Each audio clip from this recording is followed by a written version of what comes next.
বন্ধুরা, আজকে আমি একটু রুমটাকে ডিপ ক্লিন করে নিয়েছিলাম। আমি ২-৩ দিন ছাড়াই রুমটাকে ডিপ ক্লিন করে নিই, আর বিছানার চাদরটাও চেঞ্জ করেছিলাম। তো যেহেতু আমাদের ইন্টেরিয়ার নয়, তো সাদামাটা ঘরে কীরকমভাবে রুমটাকে ক্লিন করি আর দেখতে কীরকম লাগে, তো সবটাই তোমাদের সঙ্গে ভাবলাম যে এই ভিডিওটা তোমাদের সঙ্গে শেয়ার করি। তো চলো দেখতে থাকো। কিছু কিছু মন খারাপ ভালো লাগা তোমাদের সঙ্গে শেয়ার করি, কারণ তোমরা আমার ফ্যামিলি মেম্বার।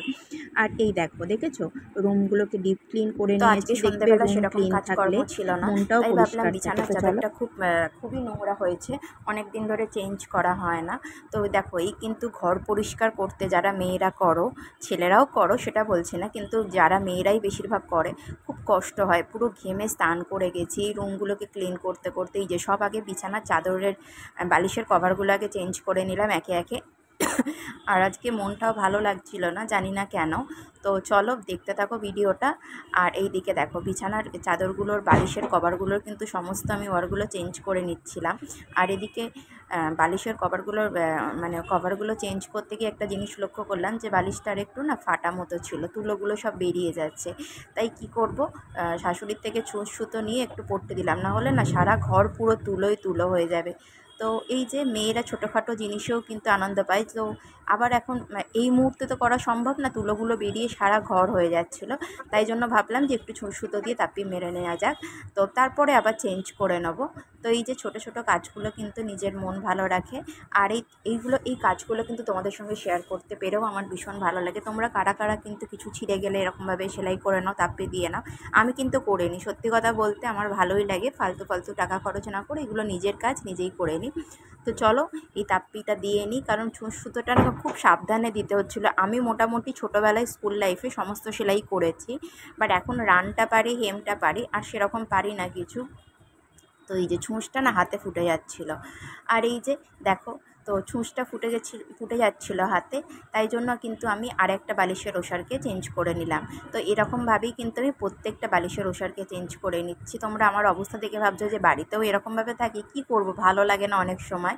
তো আমি খুব একটা সাজতেও পছন্দ করি না।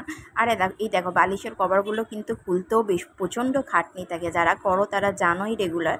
তো সব কিছু কাজেই খাটনি, কোনো কিছুই খাটনি ছাড়া অত সহজে কিছুই পাওয়া যায় না। তো চলো এরকমভাবেই কিন্তু আমি সবগুলো বালিশের কভারকে চেঞ্জ করে নিই।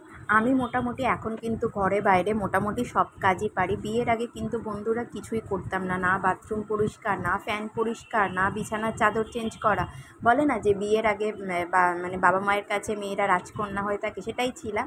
তো এখন দেখো সবই কিন্তু পরিষ্কার করে নিচ্ছি, যেহেতু বিছানার চাদরটাও চেঞ্জ করি তাই জন্য পাখাটাও পরিষ্কার করে নিচ্ছি একটা টুলের ওপর উঠে। আর কি ধুলো, মানে এই পাখাটা না, পাখাগুলো পরিষ্কার না করলে দেখতেও বাজে লাগে। ওই দেখো আবার এদিকে একটু ঝুল পড়েছিল বলে এদিকে সাইডে সাইডেও সব ঝুলগুলোকে ক্লিন করে নিচ্ছিলাম। তো ওই যে আবার উঠছি, উঠে সমস্ত পাখা টাকাগুলো কি নোংরা দেখতে পাচ্ছ। তো চলো দেখতে থাকো ভিডিওটা। তো দেখো এবার কিন্তু বালিশের ওষারগুলো পরানো হয়ে গেছে, কভারগুলো চেঞ্জ করা হয়ে গেছে, সব মোছামুছি, হোম থিয়েটার, টিভি যা যা মানে মোছার ছিল মোছা হয়ে গেছে। এবার বিছানার চাদরটা একটু ধৈর্য ধরেই পাততে হবে, কারণ বিছানার চাদরটা খুব একটা পাততে পারি না, বাট এখন সবই শিখে গেছি। সময়ের সঙ্গে সঙ্গে, পরিস্থিতির সঙ্গে সঙ্গে মেয়েরা সবই শিখে যায়।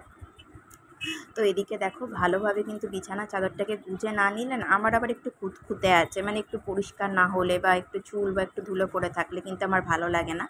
এটা কিন্তু অনেকক্ষণ টাইম লেগেছে আমার বিছানার চাদরটা চেঞ্জ করে ঠিকঠাক করতে, মিনিমাম প্রায় আমার 1 ঘন্টা লেগেছে। তো দেখো সবগুলো কিন্তু বালিশকে আমি সুন্দর করে সাজিয়ে দিচ্ছি।